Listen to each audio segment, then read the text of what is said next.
It's 1450. England is on the brink of civil war. And the life of one young woman is about to change forever. In a world dominated by dynastic politics, wealth and power, her future has been decided.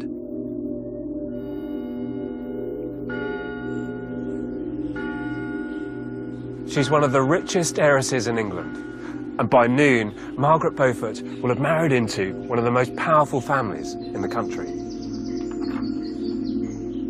But this is no ordinary marriage.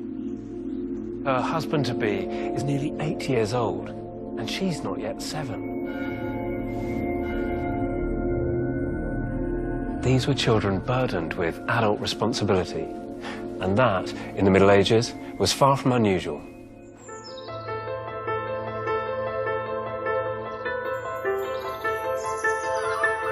It's often said that life must have been tough for medieval children. And it's certainly true that it was hard enough just to survive.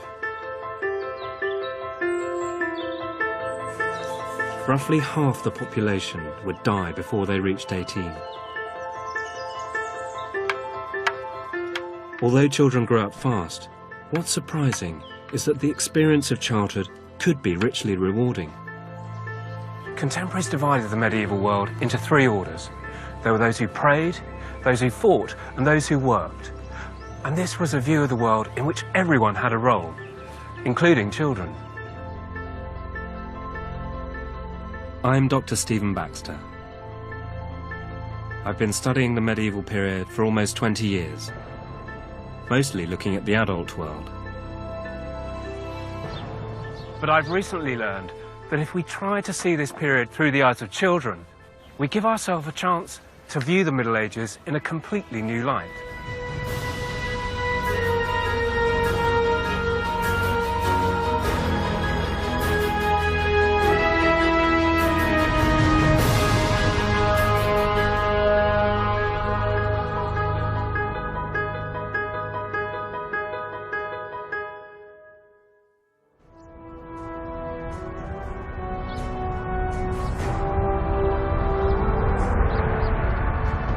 The medieval period spans more than 1,000 years, from the collapse of Roman Britain in the 5th century, right up to the rise of the Tudor dynasty in the late 15th.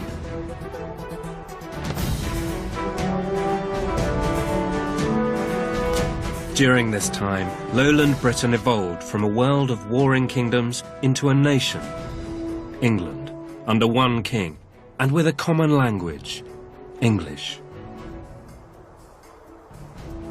It was an age defined by 3 great challenges: the fight for survival, the fight for power, and the fight for salvation. They all demanded lives of hard work and discipline, from which not even children were exempt. And each played its role in determining what it was like to be a medieval child.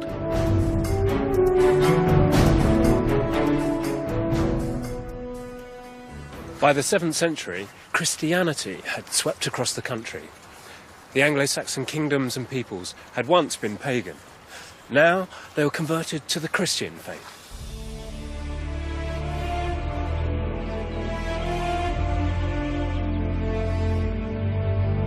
The landscape was being transformed by the monuments of a new religion, one which was dominated by the idea of a single, all-powerful God who offered the promise of eternal life.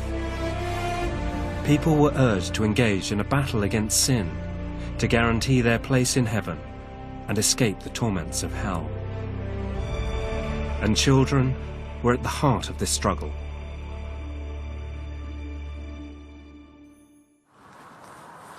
There was a real tension in Christian attitudes towards children. According to some texts, children were inherently evil.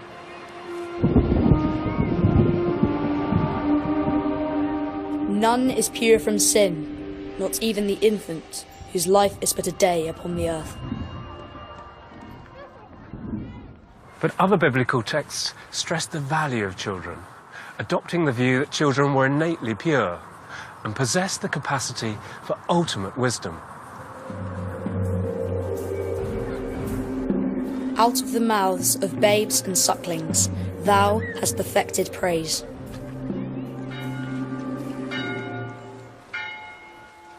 The question of whether children were born with or without sin was central to Christianity as society grappled with how to lead a spiritual life. And all this was acted out in the defining institutions of early Christian England. The monasteries. This is Jarrow Monastery near Newcastle, founded in the late 7th century. The monks here devoted their lives to praying for the community at large. And it wasn't just men's work. Some monks entered the monastery at the age of 7. For their parents, it wasn't like dropping their kids off at school. Child oblates, as they were called, didn't get to go home in the afternoon. In fact, most spent the rest of their lives in the monastery. And some never got to see their parents again. This was a world dominated by sin and the search for salvation. So the sooner a child engaged in the great battle for the soul, the better. In about 680, a 7-year-old boy called Bede was sent here.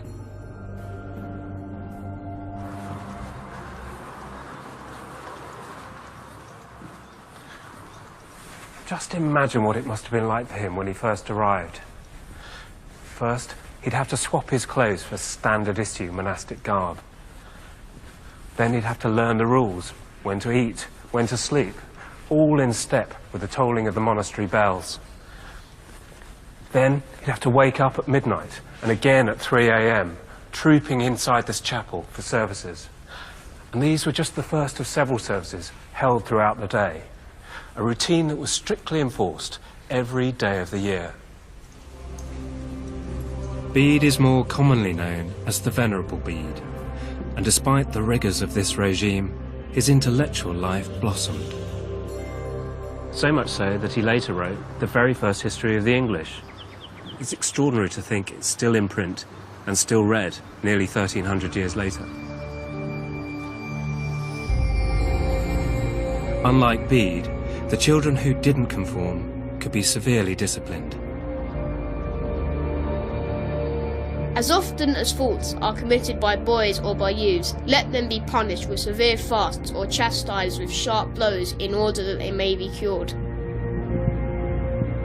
Monks who make mistakes in the oratory are to be punished, but boys for such faults shall be whipped.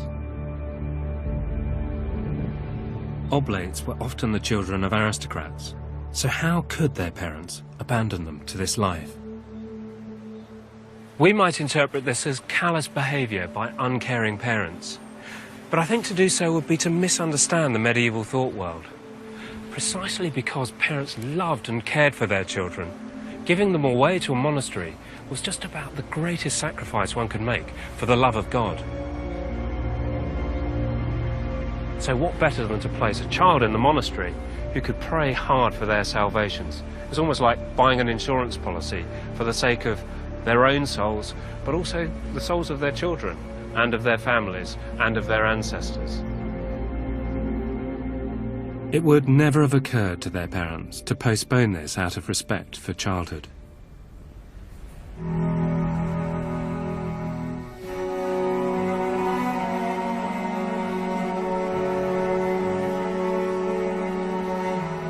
Medieval life wasn't just about the fight against sin, it was also about the fight for survival. Staying alive was a full-time job.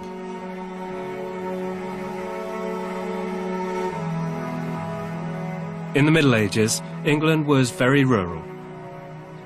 About 90% of its people lived in the countryside.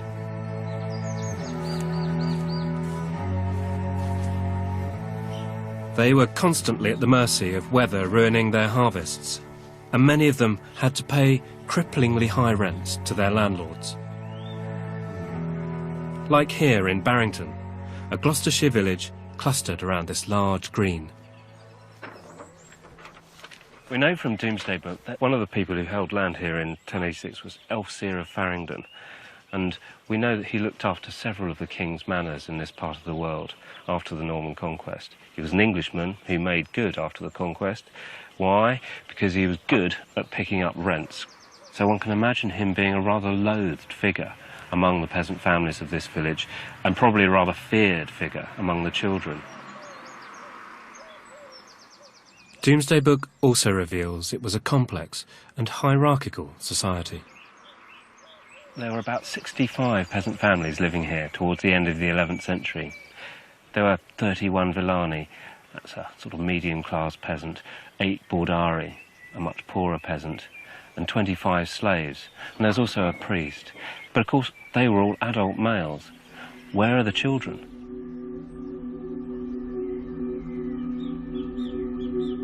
This place must have been teeming with children. And yet there's simply no mention of them in Domesday Book. And that's not unusual. They're invisible in most medieval documents, because society then was dominated by men.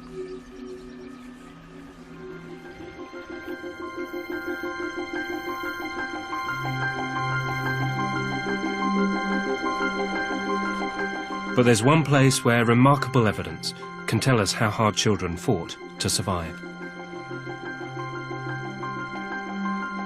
A village called Warham Percy used to stand on this Yorkshire hillside. Now, down in the valley, this is all that's left.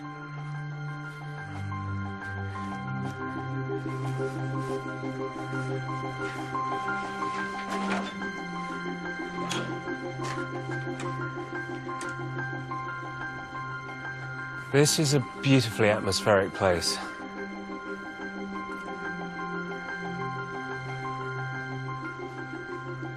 A ruined church, surrounded by humps and bumps in the ground where medieval houses once stood. But it's also a rather melancholy place to think that this is all that remains of a once thriving village.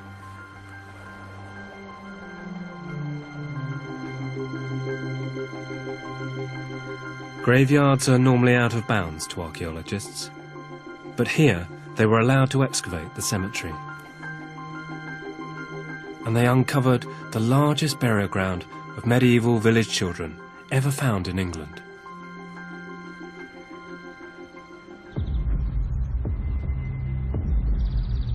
Their remains reveal the harsh realities of medieval life in extraordinary detail. At the English Heritage Laboratory in Portsmouth, Dr. Simon Mays has spent 20 years analysing their bones. When we looked at the child skeletons, one of the first things that struck us was how small they were compared with modern children. So I've laid out here the skeleton of a 10-year-old from Warham Percy, and the one we've got to compare it with is thus the same size as a modern 10-year-old is. So you can see the size difference between the two. Yeah, wow, that's extraordinary. So, in theory, a child of 10 ought to be that big. That's right. And so what accounts for the difference between the two? I think primarily it's nutrition. It's the quality of their diet. These people were not eating a very nutritious diet. So diet helps explain the difference between these two bones. This being the 10-year-old from Warham Percy, this being what they should have been at about that age. That's right, and that translates to about a 9-inch difference in terms of standing height. So at that age, that's quite considerable. Was this child unfortunate to die so young? Was that common at Warham Percy? Well, quite a lot of them did die during childhood. About half of the skeletons we have from the churchyard are of people who died before they were in their late teens. Right. Half? Half, that's right. Oh my God, right, that's terrifying mortality rates. 50-50 chance of actually making it to adulthood. Yeah, roughly speaking, that's right. Gosh. With stunted growth caused by poor nutrition, and half the children dead by their late teens, these bones can tell a story that Domesday Book doesn't reveal. Just how often children lost the fight for survival. As an historian, I usually work on documents, artifacts, buildings, things left behind by adult males. And it's frustratingly rare to hear the voices of children in evidence that they themselves left behind. So it's been very moving to come here and see the physical remains of the children of Warham Percy.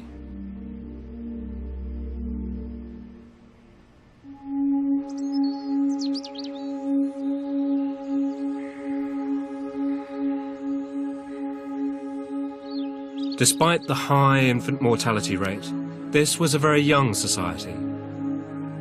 Roughly half the population was under 18. So there weren't enough adults to work the land and to feed and clothe everybody.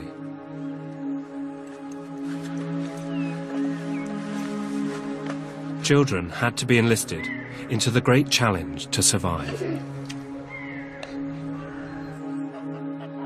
They helped with everything, from looking after the animals to separating the wheat from the chaff.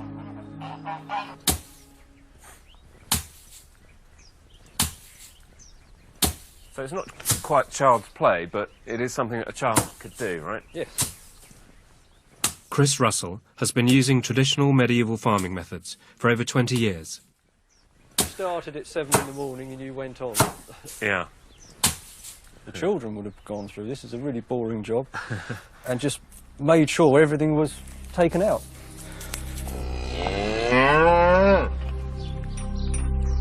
Despite being undernourished and often sick, children were doing what we would now consider to be adult work. And relatively young boys were expected to do hard manual labour.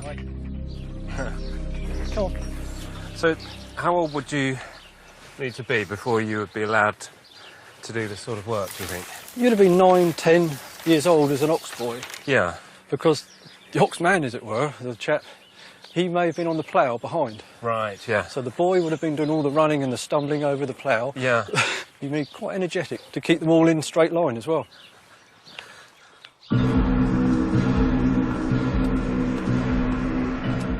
In the constant struggle to make ends meet, children worked hard and died young. Does this suggest that medieval life was so tough that parents didn't care about their children, as we do today?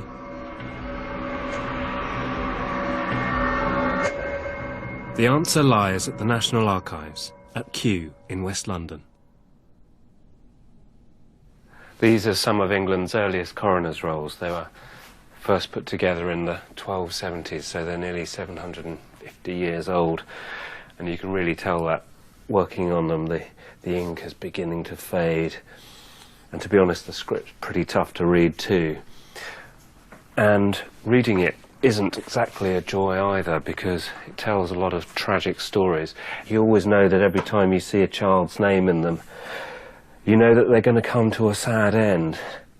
Here, it's a little girl, and her name was Amice, and she was the daughter of Sybil, and she was just helping her mum at home, and her mum had a lead vat full of boiling water, and poor little Amice fell into it. And her grief-stricken mother rushed across the room and tried to pull her out of the vat, but it was already too late.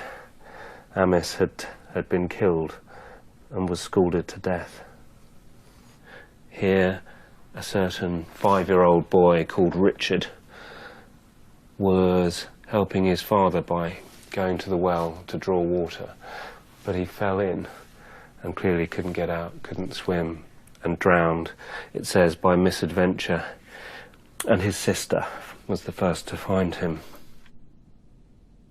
And here we read of Robert, son of Walter. Robert was killed by lightning, and his father ran distraught across the field to try to save him, but it was too late. He was dead. What these records prove is just how much parents were affected by their children's deaths. They loved them. Their compassion shows that this was a caring society.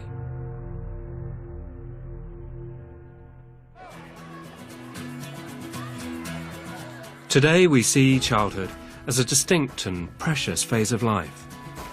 We try hard to give children a chance to be experimental and free from the stresses of adulthood. But was medieval childhood all work and no play? Is it not tempting to assume that childhood didn't exist at all? Well, that's precisely what some historians have argued. The pioneering book on the history of childhood, written in the 1960s, argued that there was no such thing as childhood in the Middle Ages. Children were just mini-adults. And lots of people believed it. After all, sounds plausible enough. Well, actually, no. That myth has been completely debunked. Historians have since discovered evidence that childhood as a distinct stage of life really did exist. For instance, we catch the occasional glimpse of children at play in medieval manuscripts. And Dr. Carenza Lewis is developing a theory that evidence of children's play could also be uncovered by archaeologists. She's been studying Bruegel's painting, Children's Games. Wow, this is amazing. What's going on here? Well, I just love this. It is children playing. It's 500 years old, but it's really showing children doing all the sorts of things we think of children. It's such a happy picture. I mean, look, you've got girls there turning around, swirling their skirts out. You've got children playing King of the Castle on a mound there. We've got knucklebones down here, where you sort of throw something out in the air and pick stuff up before it hits the ground. There's a little play. Is that a marriage? Someone going into a nunnery, a coronation? I'm not sure. Little procession there. They've all put little hoods on there. There's a little girl playing with, well, I'm not sure if that's a mud pie or a dog poo, but anyway, sort of thing that children do. This painting is a riotous fantasy of children's games. Yet Carenza Lewis believes we could find real archaeological evidence for them. I mean, if you imagine all the children in this scene were suddenly called off to bed and they all rushed off and dropped everything they were playing with. What archaeological site would that leave us? So we look at this pile of bricks here. The possibility that children had arranged them like that would be ignored. This pile of standing stones here, there's one game which actually describes stones put up on end in a circle. Sounds like Stonehenge. Your average archaeologist wouldn't think about children. Once we've got an idea of the sort of things that children might have been doing, then we can look at our archaeological sites and look for evidence of those features.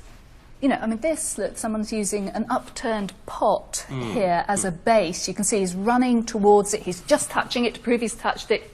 And that pot is a classic medieval type. But people very rarely suggest they're being used for play. And Carenza Lewis's theory is being supported by finds of children's toys. They're copies of ordinary household objects, and they're little play items, like you'd have sort of doll's house furniture, the collections of objects for children to play with. So we have got a culture of childhood in the medieval period. Children are playing, they are playing in specific ways to children. It wasn't all blood, sweat and tears. I'm youth, wild, fearless and never constant, and I spent all my time playing, running, leaping, singing, dancing, wrestling, stone casting and climbing trees to steal fruit.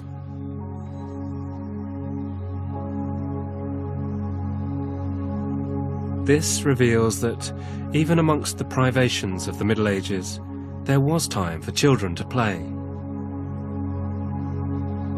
And that childhood was a distinct period which was understood, respected, and sometimes even celebrated in art.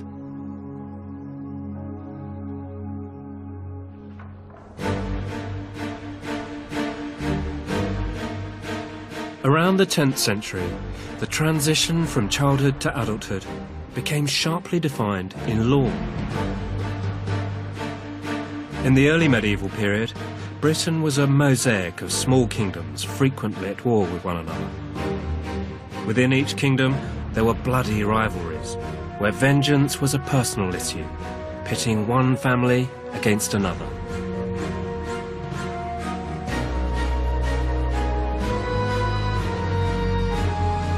Imagine it's the 7th century, and I've killed someone. The victim's family would come after me for revenge. And if they succeeded in maiming or killing me, my family would be honour bound to extract revenge from them. So we'd be locked in a vicious cycle of revenge and retribution, spiralling out of control. A blood feud. In the late 9th and 10th centuries, all that began to change. England was united as one country for the first time. And during the reigns of Athelstan, Edgar and Knut, English law was transformed. This book is a collection of early English legislation. It shows that a defining moment of transition from child to adult became recognised in law.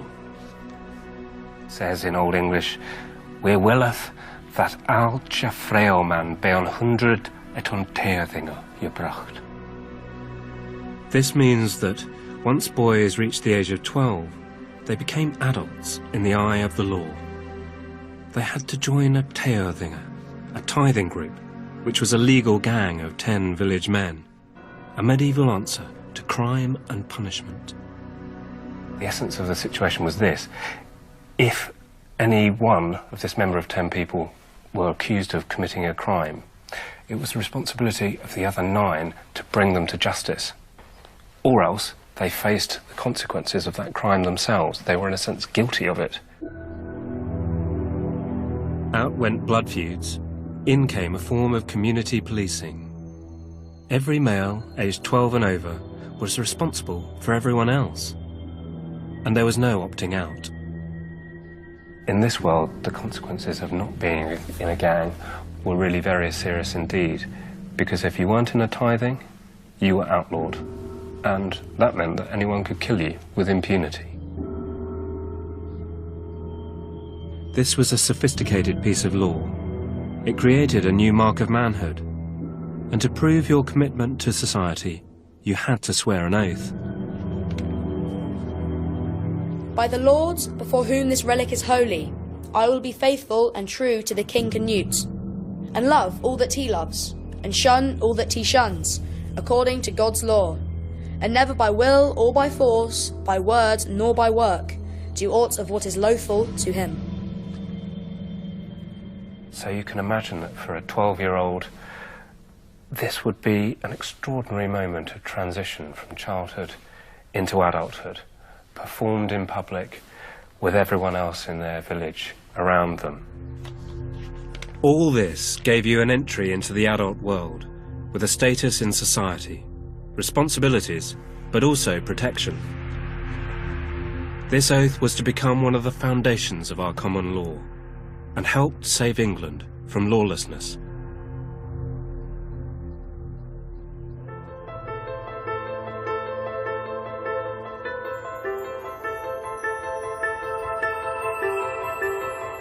Between about 900 and 1300, England's economy was booming. The population was growing, the land was being more intensively exploited, and there were growing opportunities to profit from trade. Sheep farming and selling wool to continental merchants helped make the heart of England and East Anglia very rich.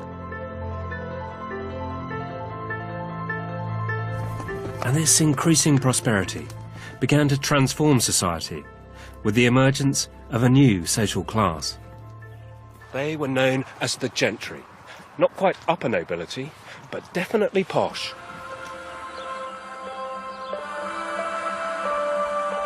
They built themselves luxurious and impressive manor houses.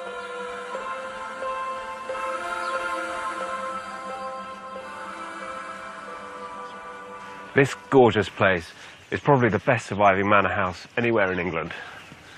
And the best thing is, I've got the key.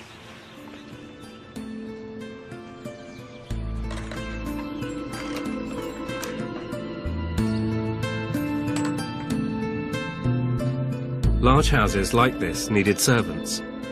Many would have been adolescent boys from the surrounding hamlets and villages, lads from the better-off peasant families who'd be living away from home for the first time.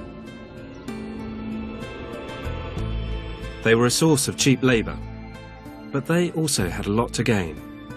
This was an opportunity to better themselves. Professor Nicholas Orme is a leading authority on medieval childhood.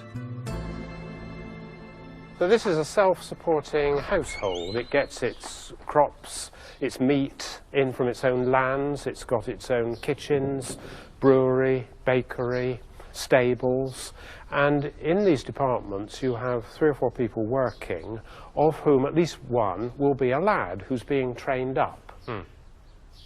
This is the main room of the castle. where a lot of the servants will be, especially if they're not actually doing anything. This is their kind of base. This would be home to perhaps a dozen young lads, but not all of them from peasant stock.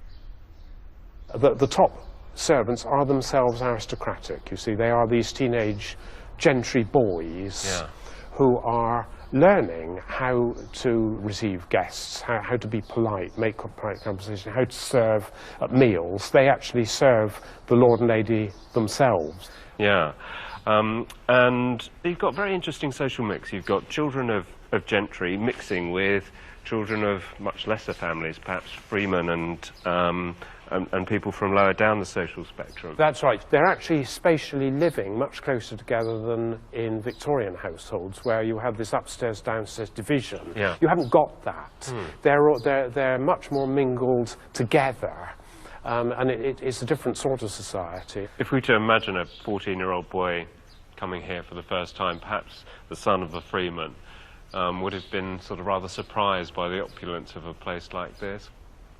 It would have been a moment of passage in life, wouldn't it, to go from a peasant house, which was very much smaller, to this sort of place. I mean, it will certainly be good in terms of food. There will always be adequate supplies of bread, meat and beer. Yeah. And in an age of subsistence farming, where a lot of people don't get enough to eat at particular times of the year, I mean, that is a really good position to have. You've got your feet under the table there.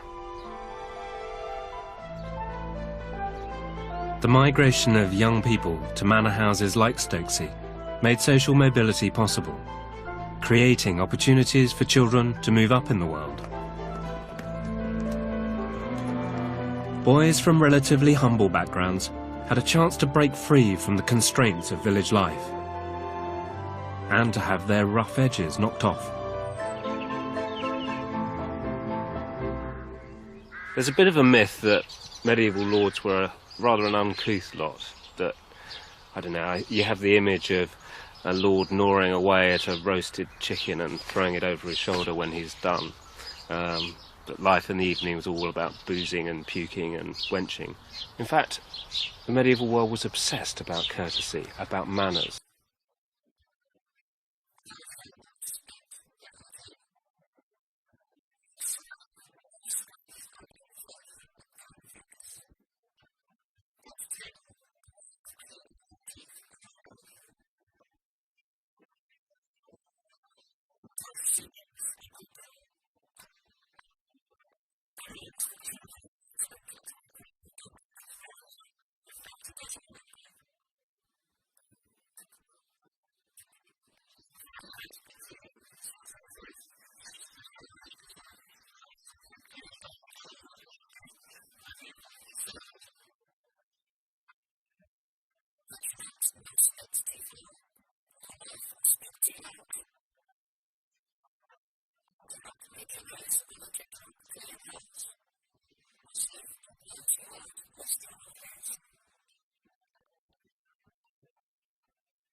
At night, and during the day he'd walk, feed and comb them. But if he made any mistakes, the huntsman should beat him as hard as possible until he had a proper dread of failing to carry out his master's orders.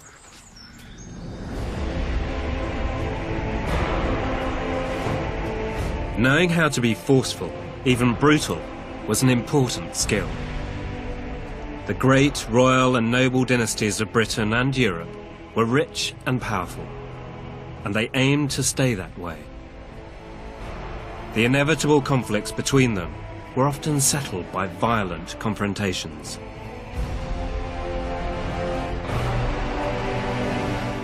Medieval society was organised for war. It had to be.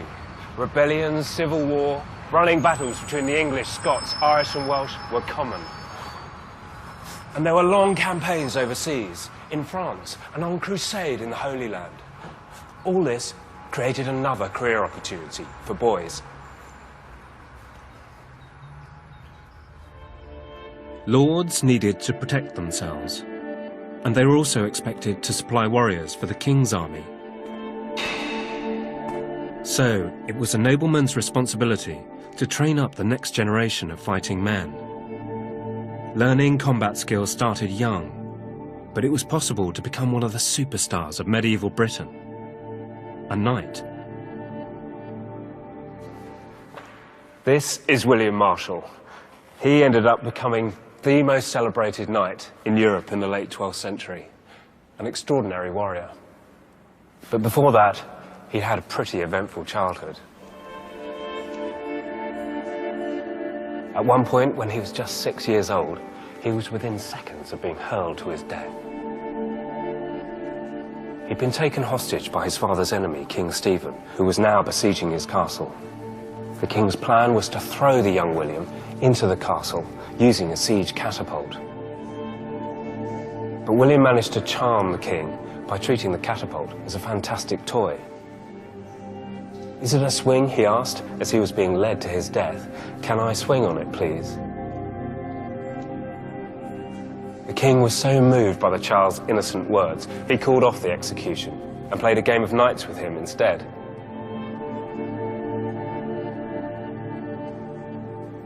William went on to have a remarkable career as a real knight. He excelled in the art of war and was impossibly glamorous. He fought alongside Richard the Lionheart, went on crusade, and survived several sieges. William was a legend.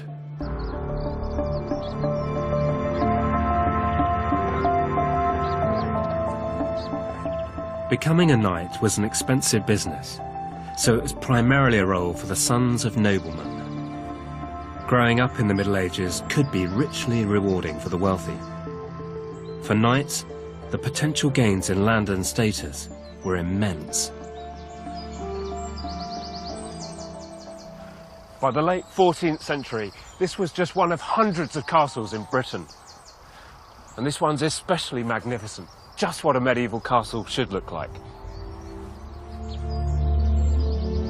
This is Bodiam in Sussex, built in the 1380s.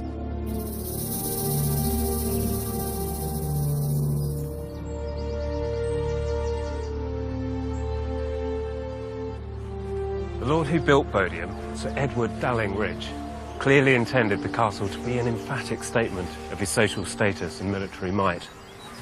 It would have been a formidable stronghold, and so the ideal place to train young boys to become soldiers. It was, in effect, a military academy.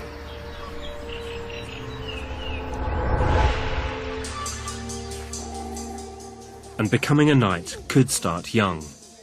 As long as you were of noble birth, you would be sent away to live in another castle with a lord who's already a fully trained knight, and he would teach you how to be a knight. Now, you'd start your career right at the bottom as a medieval page, and a page is effectively a servant. You're an errand boy. You're the lowest of the low, I'm afraid.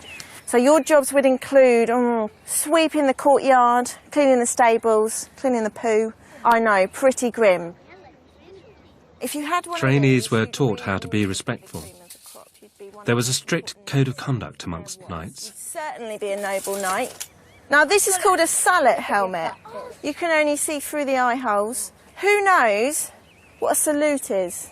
You know, in the army, when you salute your commanding officer. Now, when you raise the visor to see who's approaching you, or for other people to see who you are, you lift your visor with your right hand. So that's where the salute comes from. It comes from the sallet helmet. This culture of chivalry emerged during the Middle Ages and defined how noblemen should behave in war and peace. Well, you can imagine lads training here. The atmosphere, competitive, testosterone-fueled. The marshal would be running his eye over the pages to see who had potential. He'd be looking for boys who were strong, fit, and had a good eye for challenges like this. Climbing up ladders on the inside. Hands only.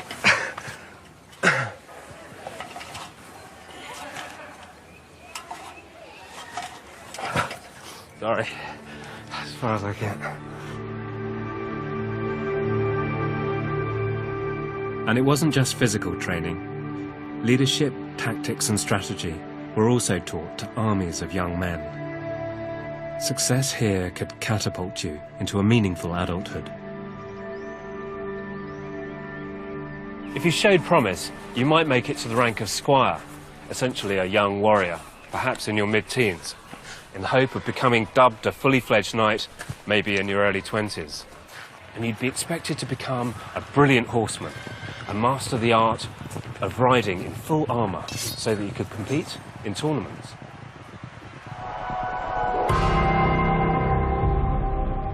There see men who can joust and who can ride. Up spring the spears, 20 feet high. Out come the swords, bright as silver. They hew at the helmets to shatter them. Out bursts the blood, in stern streams red. Chaucer, he wasn't just a poet. He was also a man who'd campaigned with the Black Prince in France. So his description comes from experience, and it gets right to the heart of what it meant to be a knight. This was a violent world, and fighting was a serious business. Young boys in castles like this being trained to kill. He is not fit for battle, who has never seen his own blood flow, who has not heard his teeth crunch under the blow of an opponent, or felt the full height of his adversary upon him.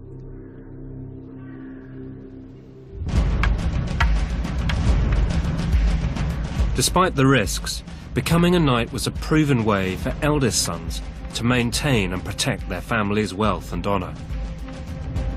And for younger sons, it was their best chance of acquiring status and land.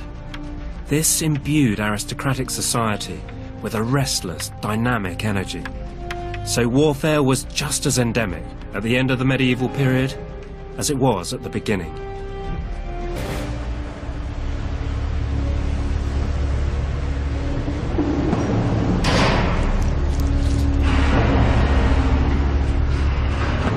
In the mid-14th century, when many young knights were helping England to win wars in Europe, the country faced an even deadlier threat at home.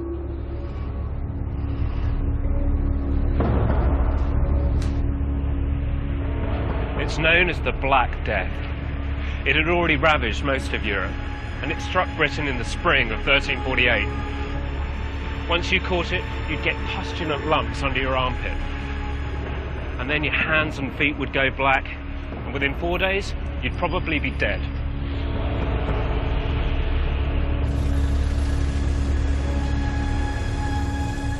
Whilst a battle might kill thousands, the Black Death took the lives of millions. In London, people were dying so fast that in Charterhouse Square, next to Spitalfields, they had to dig mass graves. The largest one lies right here beneath my feet. According to one contemporary, people were being buried here at the rate of 200 per week. But for children, worse was to come. A second onslaught swept across England in 1361. This time it was particularly hard on the very young, who had no immunity because they hadn't lived through the earlier epidemic. Medieval writers called it the pestilence of children.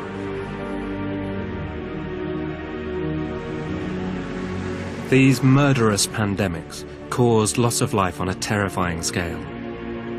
According to one estimate, the population of England plummeted from around 5 to 2.5 million. It's almost unimaginable to think that the population halved in just one generation. And because children were hit the hardest, England shifted from being a young society to an aging one. Suddenly, The Middle Ages had become middle-aged.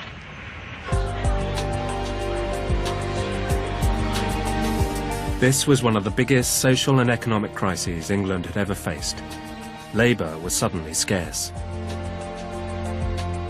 But this meant that young people who survived the Black Death were in great demand. For the peasantry, it was the beginning of a golden age. And children now had many more opportunities to learn a skill that would set them up for their adult lives, especially if they were prepared to travel. Take the legendary Dick Whittington, who supposedly came to London penniless and acquired a cat that caught the rat that lived in his master's house, winning his daughter's hand in marriage. Turns out it's actually not that far from the truth.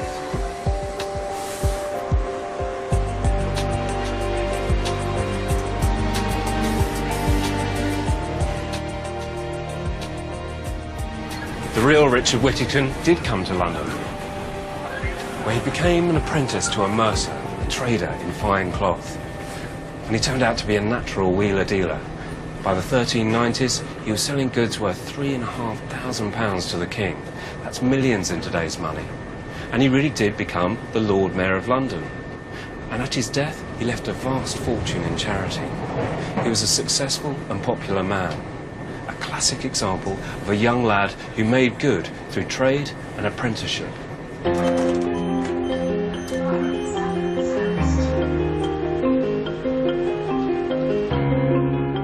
Apprenticeship was an urban phenomenon. Towns had been a crucial part of the English economy from as early as the 7th century, and by the 14th they were booming. Cities like London, Bristol and York were offering new prosperity and even freedom for some adolescents. York was one of the biggest, richest cities in the land, so getting an apprenticeship here would have been a real step up in the world.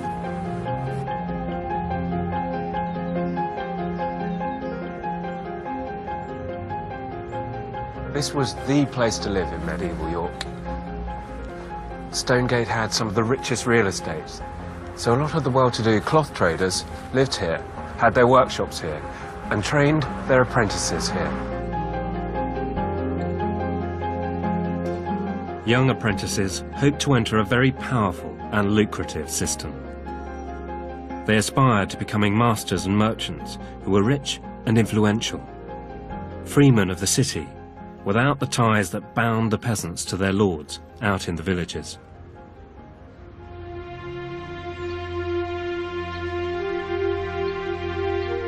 This is the Merchant Adventurers Hall.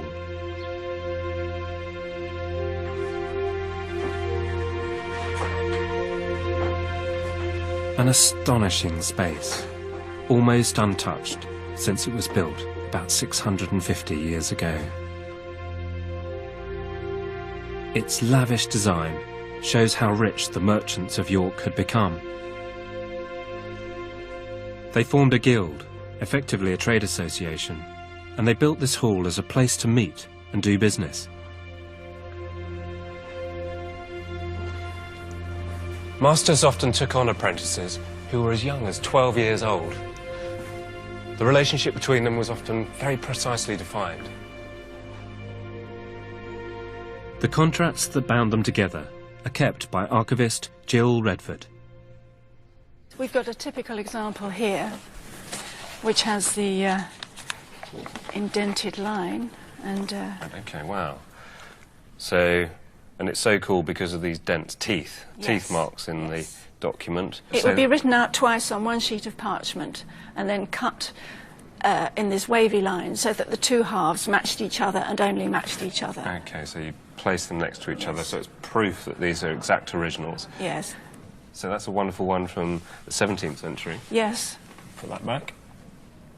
And then we have one here, which is described as an indenture, although the cuts have gone, it's been trimmed. It has, hasn't it? Yes, it's been... From 1364. Okay, right, so very early. And here are the contracting parties. Wilhelmus Filius Magote de Lincoln, so William, son of Magote, probably a woman, of Lincoln, is contracting with John Pate of York. it's for a period of 12 years. Gosh, that's a long time. You often get terms of 7 years, so 12's unusually long. I suspect maybe he was quite young if he was being apprenticed for 12 years. It may have been a way of providing him with a home as well. Perhaps his mother was a widow. Okay. And here are some things which the young apprentice is being banned from doing. Ad talus non ludet. He's not allowed to go and play dice. Okay. Or go to tabernas, go to the tavern. Right, so he's not allowed to gamble or go to the pub. That's a bit of a pity. Gosh, and this rather striking word, fornicationis. So, he's not allowed to commit fornication, not allowed to fornicate with uxor, a wife. Gosh, right, yes. so he's been told not to fornicate with the master's wife, with his filia, with his daughter, or with, I think this word is ankilla, so that's a female servant. Yes, yes. He's living in the house, he's growing up as a young man. Yeah. The opportunities might be there. On pain of duplicating the number of years of the contract. That's extraordinary. Yes. So if he did it, he'd have to spend 24 years there, not 12. I can't really believe it. It's going to be pretty unpleasant, the relations between them, isn't it? Yeah, you can't imagine them spending 24 years together. He'd be out on the street.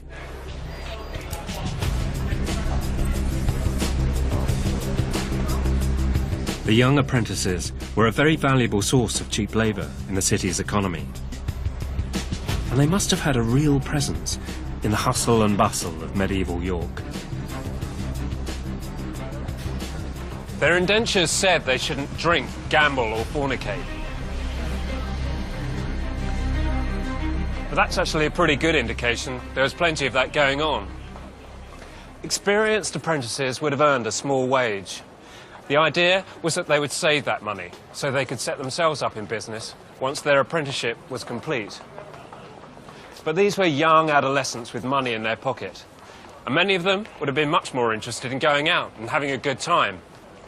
Potentially, this was the time of their lives.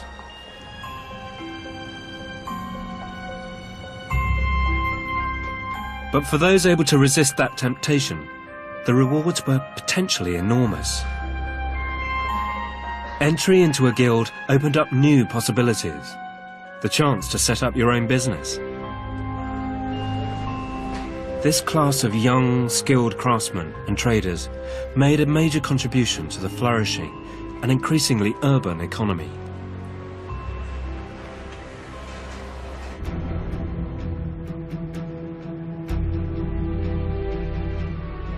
In the Middle Ages, children clearly had to shoulder adult responsibilities at a much younger age.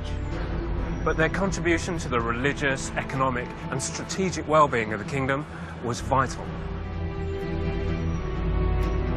By joining the three orders, working, praying and fighting, they gained more than just survival.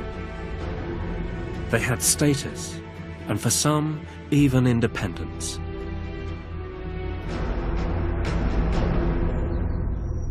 But not everyone enjoyed such freedom.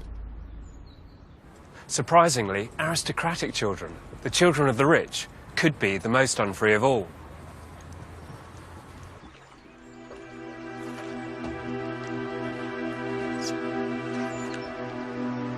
Throughout the medieval period, the ultimate source of wealth and power was land. And kings and barons, the richest people in the country, fought desperately to control it. And children were often among the casualties. If their parents died and they stood to inherit, there was a danger they would become political pawns. In 1444, Margaret Beaufort became one of the richest heiresses in the country. When her father died, a legal guardian seized control of her whole life. And although she was only 6 years old, he swiftly married her off to his own son.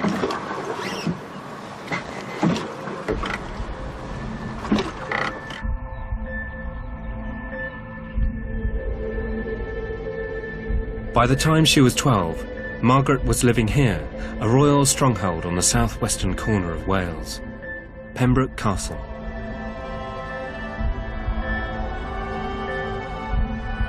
Even the king hadn't been able to ignore her vast wealth. He dissolved her first marriage and then married her off to his half-brother. Margaret had been manipulated into the heart of political intrigue.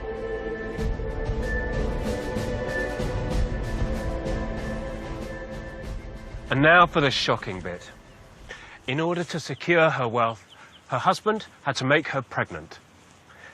She was a slight 12-year-old girl, still basically a child. He was a strapping 26-year-old knight. Yet within weeks, it was clear the marriage had been consummated, because Margaret was pregnant with her first child. Although her adult life had barely begun, young Margaret had done her duty. Within months, her husband was dead, a victim of civil war. So, just 13, twice married and now a widow, she gave birth to a son. And this little boy would change the course of history. He would become King of England and would unite the kingdom after the Wars of the Roses. His name was Henry VII, founder of the whole Tudor dynasty.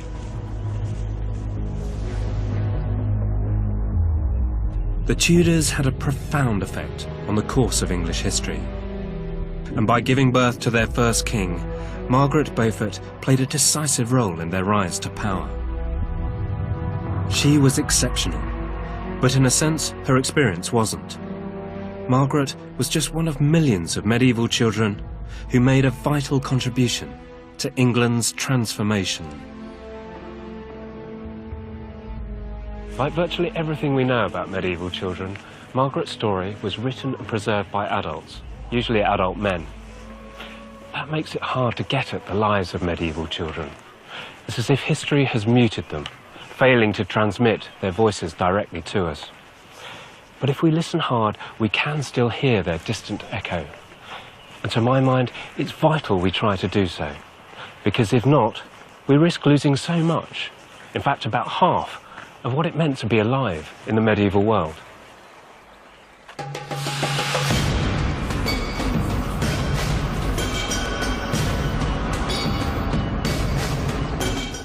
And tomorrow, with the story of a remarkable medieval child with the schooling of Thomas More's daughter in a Renaissance education.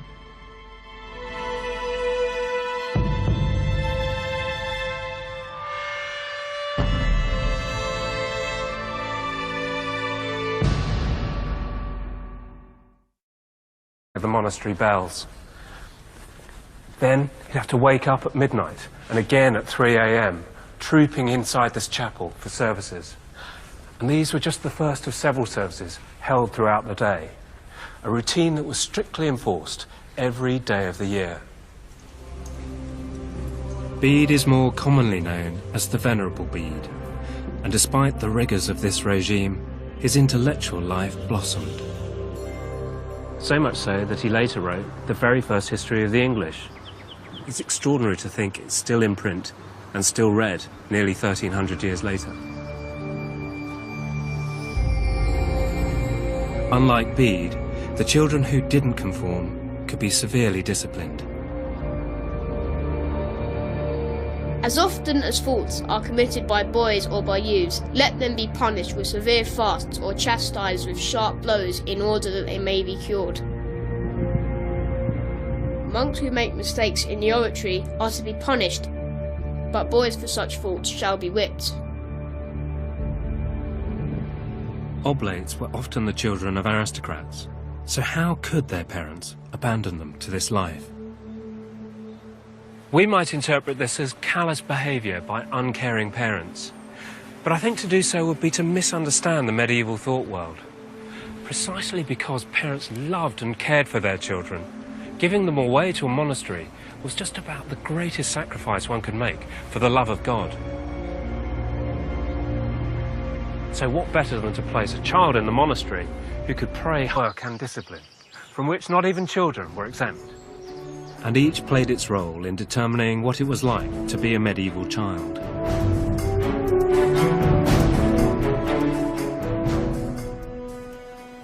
By the 7th century, Christianity had swept across the country. The Anglo-Saxon kingdoms and peoples had once been pagan. Now they were converted to the Christian faith.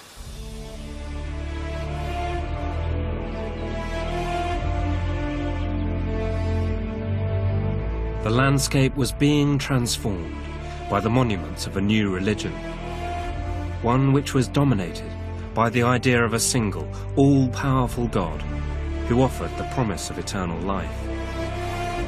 People were urged to engage in a battle against sin, to guarantee their place in heaven and escape the torments of hell. And children were at the heart of this struggle.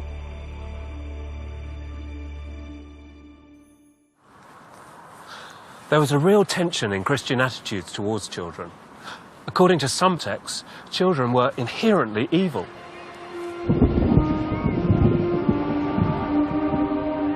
None is pure from sin, not even the infant, whose life is but a day upon the earth. But other biblical texts stress the value of children, adopting the view that children were innately pure and possessed the capacity for ultimate wisdom. Out of the mouths of babes and sucklings, thou hast perfected praise. The medieval world into three orders. There were those who prayed, those who fought, and those who worked. And this was a view of the world in which everyone had a role, including children. I'm Dr. Stephen Baxter. I've been studying the medieval period for almost 20 years, mostly looking at the adult world. But I've recently learned that if we try to see this period through the eyes of children, we give ourselves a chance to view the Middle Ages in a completely new light.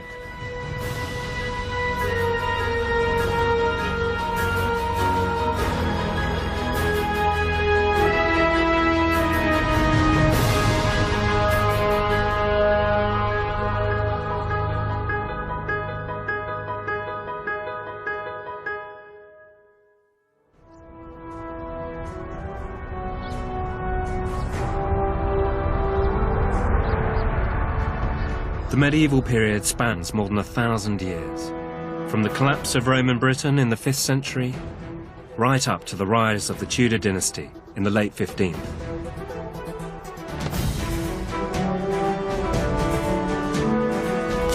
During this time, lowland Britain evolved from a world of warring kingdoms into a nation, England, under one king, and with a common language, English.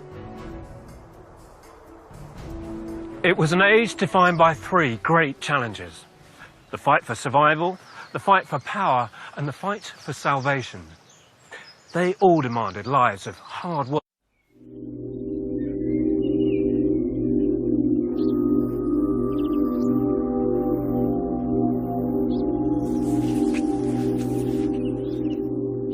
It's 1450. England is on the brink of civil war. And the life of one young woman is about to change forever. In a world dominated by dynastic politics, wealth and power, her future has been decided.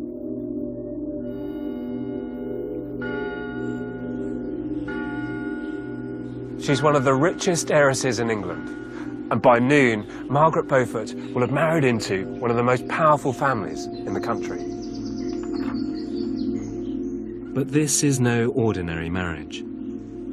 Her husband-to-be is nearly 8 years old, and she's not yet 7. These were children burdened with adult responsibility, and that, in the Middle Ages, was far from unusual.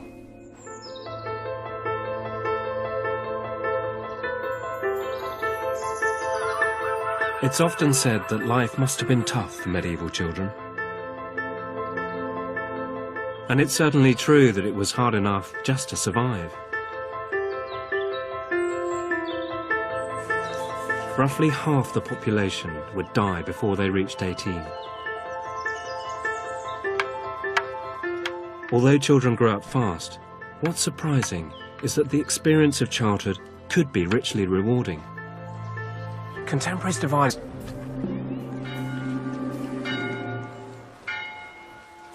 The question of whether children were born with or without sin was central to Christianity as society grappled with how to lead a spiritual life. And all this was acted out in the defining institutions of early Christian England, the monasteries. This is Jarrow Monastery near Newcastle, founded in the late 7th century. The monks here devoted their lives to praying for the community at large. And it wasn't just men's work. Some monks entered the monastery at the age of 7. For their parents, it wasn't like dropping their kids off at school. Child oblates, as they were called, didn't get to go home in the afternoon. In fact, most spent the rest of their lives in the monastery. And some never got to see their parents again. This was a world dominated by sin and the search for salvation. So the sooner a child engaged in the great battle for the soul, the better. In about 680, a 7-year-old boy called Bede was sent here.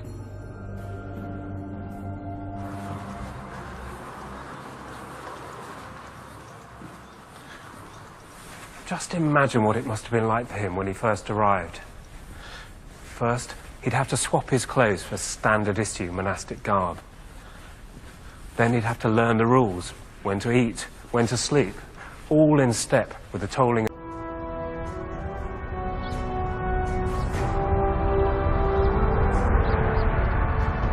The medieval period spans more than 1,000 years, from the collapse of Roman Britain in the 5th century, right up to the rise of the Tudor dynasty in the late 15th.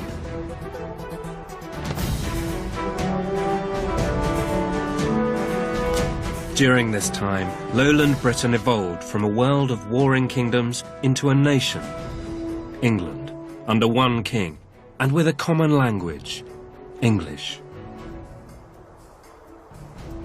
It was an age defined by 3 great challenges: the fight for survival, the fight for power, and the fight for salvation. They all demanded lives of hard work and discipline, from which not even children were exempt. And each played its role in determining what it was like to be a medieval child.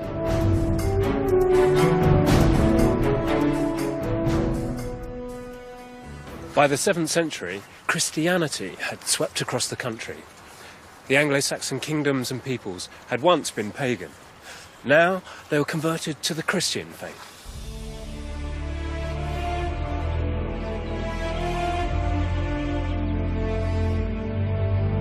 The landscape was being transformed by the monuments of a new religion, one which was dominated by the idea of a single, all-powerful God who offered the promise of eternal life. People were urged to engage in a battle against sin, to guarantee their place in heaven and escape the torments of hell. And children were at the heart of this struggle.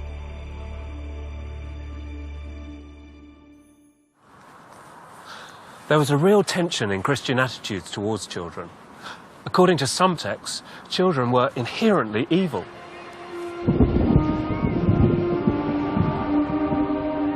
None is pure from sin, not even the infant, whose life is but a day upon the earth.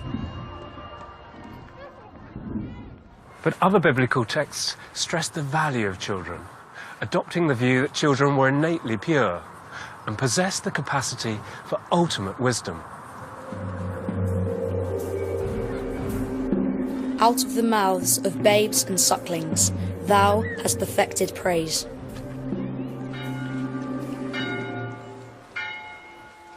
The question of whether children were born with or without sin was central to Christianity as society grappled with how to lead a spiritual life. And all this was acted out in the defining institutions of early Christian England, the monasteries. This is Jarrow Monastery near Newcastle, founded in the late 7th century. The monks here devoted their lives to praying for the community at large. And it wasn't just men's work. Some monks entered the monastery at the age of 7. For their parents, it wasn't like dropping their kids off at school. Child oblates, as they were called, didn't get to go home in the afternoon. In fact, most spent the rest of their lives in the monastery. And some never got to see their parents again. This was a world dominated by sin and the search for salvation. So the sooner a child engaged in the great battle for the soul, the better. In about 680, a 7-year-old boy called Bede was sent here.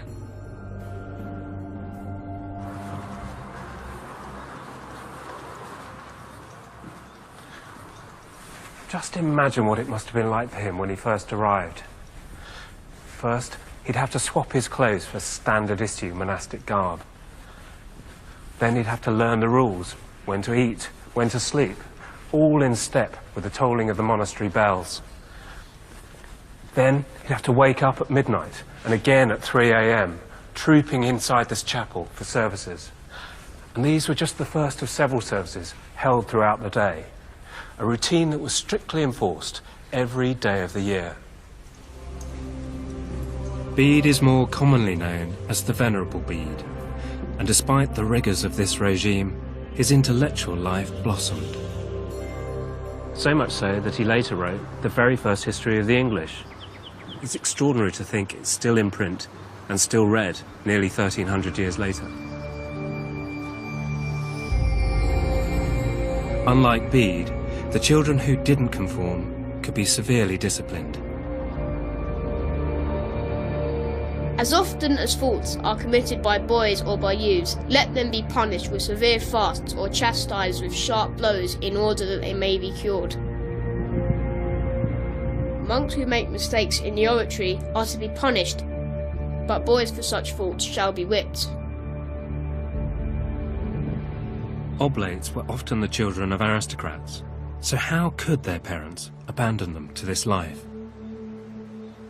We might interpret this as callous behaviour by uncaring parents, but I think to do so would be to misunderstand the medieval thought world. Precisely because parents loved and cared for their children, giving them away to a monastery was just about the greatest sacrifice one could make for the love of God. So what better than to place a child in the monastery who could pray hard for their salvations? It's almost like buying an insurance policy for the sake of their own souls, but also the souls of their children, and of their families, and of their ancestors. It would never have occurred to their parents to postpone this out of respect for childhood.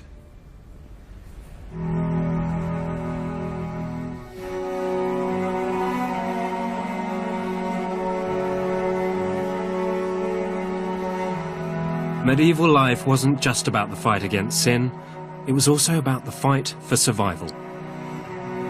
Staying alive was a full-time job.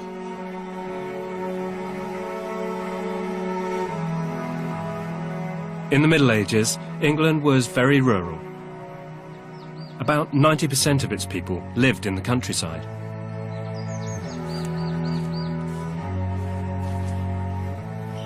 They were constantly at the mercy of weather ruining their harvests, and many of them had to pay cripplingly high rents to their landlords. Like here in Barrington, a Gloucestershire village clustered around this large green. We know from Domesday Book that one of the people who held land here in 1086 was Elfseer of Farringdon, and we know that he looked after several of the king's manors in this part of the world after the Norman conquest. He was an Englishman who made good after the conquest. Why? Because he was good at picking up rents. So one can imagine him being a rather loathed figure among the peasant families of this village, and probably a rather feared figure among the children. Domesday Book also reveals it was a complex and hierarchical society. There were about 65 peasant families living here towards the end of the 11th century. There were 31 villani, that's a sort of medium-class peasant, 8 bordari, a much poorer peasant, and 25 slaves. And there's also a priest. But of course, they were all adult males. Where are the children?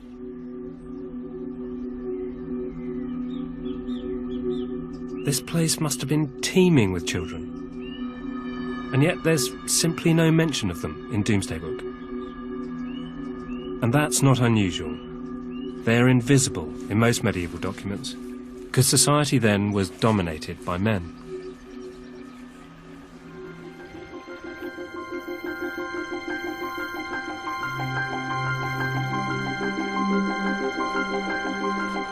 But there's one place where remarkable evidence can tell us how hard children fought to survive. A village called Warham Percy used to stand on this Yorkshire hillside. Now, down in the valley, this is all that's left.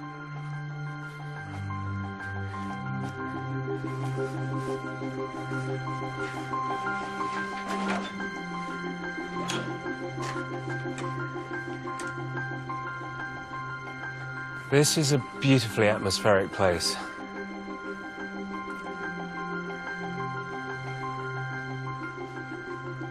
A ruined church, surrounded by humps and bumps in the ground where medieval houses once stood.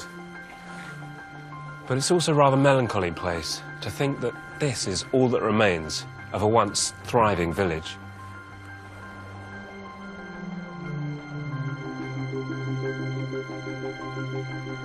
Graveyards are normally out of bounds to archaeologists, but here they were allowed to excavate the cemetery.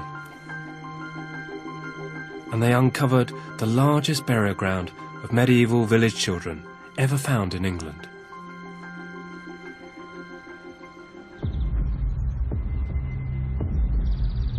Their remains reveal the harsh realities of medieval life in extraordinary detail. At the English Heritage Laboratory in Portsmouth, Dr. Simon Mays has spent 20 years analysing their bones. When we looked at the child skeletons, one of the first things that struck us was how small they were compared with modern children. So I've laid out here the skeleton of a 10-year-old from Warham Percy, and the one we've got to compare it with is thus the same size as a modern 10-year-old is. So you can see the size difference between the two.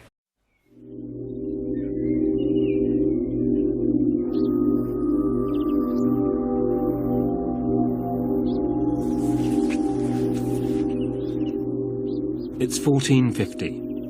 England is on the brink of civil war. And the life of one young woman is about to change forever. In a world dominated by dynastic politics, wealth and power, her future has been decided.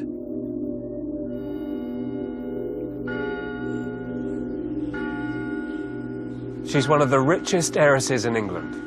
And by noon, Margaret Beaufort will have married into one of the most powerful families in the country. But this is no ordinary marriage. Her husband-to-be is nearly 8 years old, and she's not yet 7. These were children burdened with adult responsibility, and that, in the Middle Ages, was far from unusual.